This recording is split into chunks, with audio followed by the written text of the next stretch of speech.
I believe that there are three types of people in life.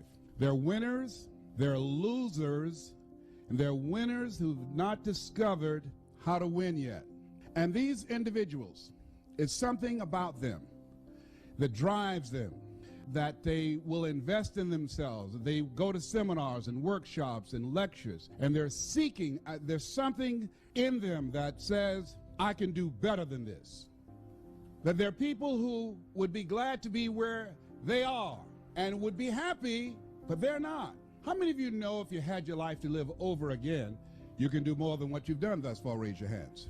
I was reading a story about George Bernard Shaw, who was a very brilliant man in his day, and I love to quote him.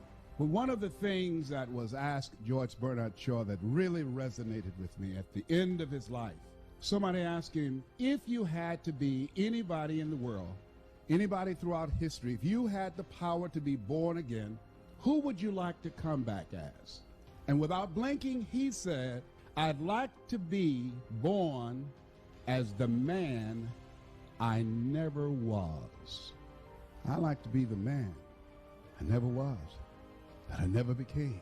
Seeking to connect with that person. There's another person here that you're looking at. There's somebody else back there. And every chair in this place, there are two people in this place in every chair. You're in the chair with somebody else. There's another person back there. You know they're back there. And that person is the person that you want to become connected with. And sometimes you do. Sometimes you've had some experiences where you said, I can't believe I'm doing this. How many of you have ever done that, please? That you surprise yourself. Well, every time I speak, I see this as such a sacred opportunity. Because when I look back on my life, and this Les Brown that you see was in bondage for so many years, didn't come out till late in my life. How many of you ever thought about something you wanted to do? You felt it in your heart. You couldn't explain it. You felt it in your heart. And you talked yourself out of it. Raise your hand if you know what I'm talking about. I talked myself out of it. No one did it to me but me. The forte of fruiters is not in our stars, but in ourselves that we are underlings. I don't even know you. But I'm telling you what I know from my own experience. And greatness, ladies and gentlemen, greatness, it's a choice. It's not your destiny. Most people never discover their greatness. Most people, ladies and gentlemen, go to their graves living a life of mediocrity, living a life far below their potential. Oliver Wendell Holmes said most men and women go to their graves with their music still in them. Ladies and gentlemen, a lot of people die full of their dreams, full of talent, full of ideas, full of skills, full of intelligence and abilities that they never reached for. They never tapped. They never got into. They never used it. Never used it. And so how do we do that? What is it that blocks us? Well, I mentioned one. Mine was fear. Here's another one. I didn't feel good enough. I was comparing myself to other people. I didn't feel, because I didn't have a college education, and based upon my failures and disappointments in the past and things that I'd attempted to do and they did not work out, I built a very practical, realistic, logical case on why I couldn't have my dream. And so I want whatever dream you have, I want you to expand it, I want you to increase it, and I want to warn you, don't ask yourself how you're going to do it. How is none of your business. Don't get trapped there. And don't worry about failing. You're going to fail. You're going to make some mistakes. You're going to look stupid. Why? It's called life. Make it okay to fail. Dr. Benjamin Isaiah Mays says, it must be borne in mind that the tragedy of life does not lie in not reaching your goals. The tragedy lies in not having any goals to reach. It isn't a calamity to die with dreams unfulfilled, but it is a calamity not to dream. It's not a disaster to be unable to capture your ideas, but it is a disaster to have no ideas to capture. It's not a disgrace not to reach for the stars, but it is a disgrace to have no stars to reach. I say you got goals and dreams, things that you're reaching for, things that will make you stretch, things that will challenge you. I say don't lose that passion and that drive for life. It will keep you alive. I'm telling you what I know. Doctors looked at me 8 years ago and said, you have cancer. 8 years ago, they gave me 2.5 years. I was still here. I told my group of speakers that I trained, I said, I'm going to beat this, and this is a year. All of them said, okay, Lester, we believe you, man. We're believing in you. And then they start calling the person who manages my speaking program and say, will we get a refund when he dies? Because they were believing the numbers.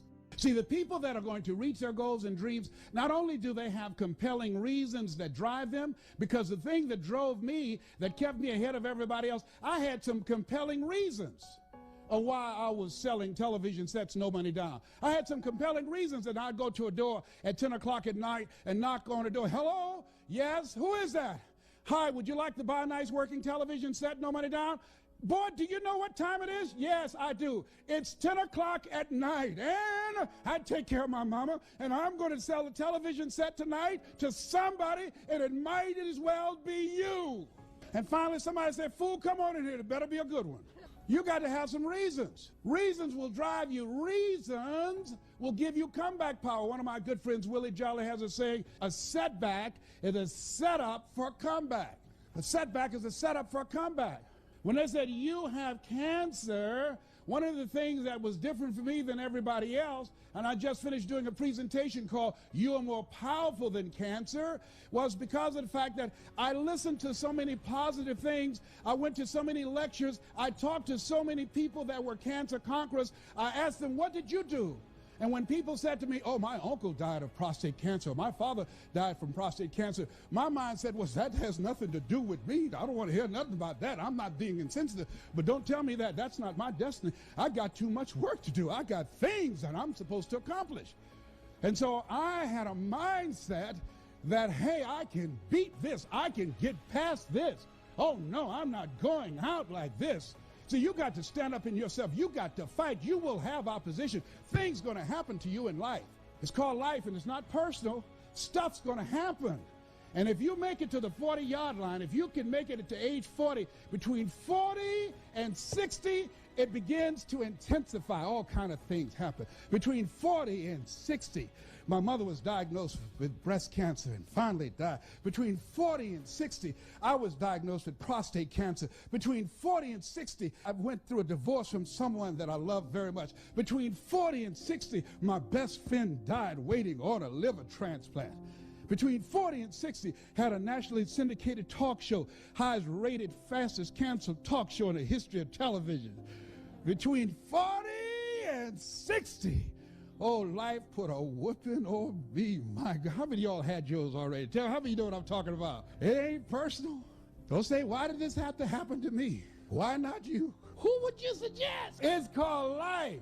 And here's what the key to it, that you have to work on yourself. I read every book I could on how to heal yourself. I listened to every speech. I talked to people. I went to lectures. I mean, everything dealing with healing, I fed my mind. Life is a fight for territory. And once you stop fighting for what you don't want will automatically take over. Life is a fight for territory. And once you stop fighting for what you don't want will automatically take over. What working on yourself does, by setting aside time to work on your mind, to go seminars and workshops, it causes you to begin to reflect on yourself, to take personal inventory, and to upgrade your game plan and your strategy, but it increases your faith. See, a belief is something that continues to grow. What I earn is a reflection of what I believe subconsciously that I deserve. They did this study with these senior citizens in their 80s and 90s and said, if you look back on your life, what do you like to say right now? You know what they said? The majority of them said they have regrets of the things they thought about that they didn't do, and now they're going to their graves not knowing if they could have done it. That's why I said live full. Die empty. What if you lose? What if you fail? What if things don't work out? So what? It's not about the goals that you reach. It's about what you become in the process. That's what it's about. I've lost a lot of deals. That's okay. I've made a lot, but I've lost more deals. I get more rejections. You get close to me, there's a callus on my, it looks like a mole. I've made over 100 cold calls in a day to convince people to bring me in. Who are you? My name is Les Brown. Have an experience? No, I don't, but if you will let me work for you, I'll work real hard. I'll have you as my client that will brag about me. Oh, no. You let us know when you do it for somebody, okay? Yes, I will. Calling. Finally, somebody said yes. Write this down. You will win if you don't quit. See, the people that are going to increase their sales, the people that are going to change their lives, the people that are going to recover their health, the people that are going to build their lives and start all over again from scratch are people who believe it's possible. The people who fail are the people who suffer from possibility blindness. See, when you want to increase your performance in life, they say the people that are successful in any area of life, you must be willing to do the things today others won't do in order to have the things tomorrow others won't have. If you want to make it in any area in life, you've got to go all out. A.L. Williams said, all you can do is all you can do, and all you can do is enough. But make sure you do all you can do. You want to make it today? You got to outthink and outwork the competition. Outthink and outwork them. In life, here's what I want you to do. Write this down, please. You got to trust that you're going to be all right. You have no evidence to support it. It doesn't make sense. You can't point anything to say, well, this is why. There's no logic in it. There's no way in which you can logically and practically and realistically support it and prove it. That's why you got to have faith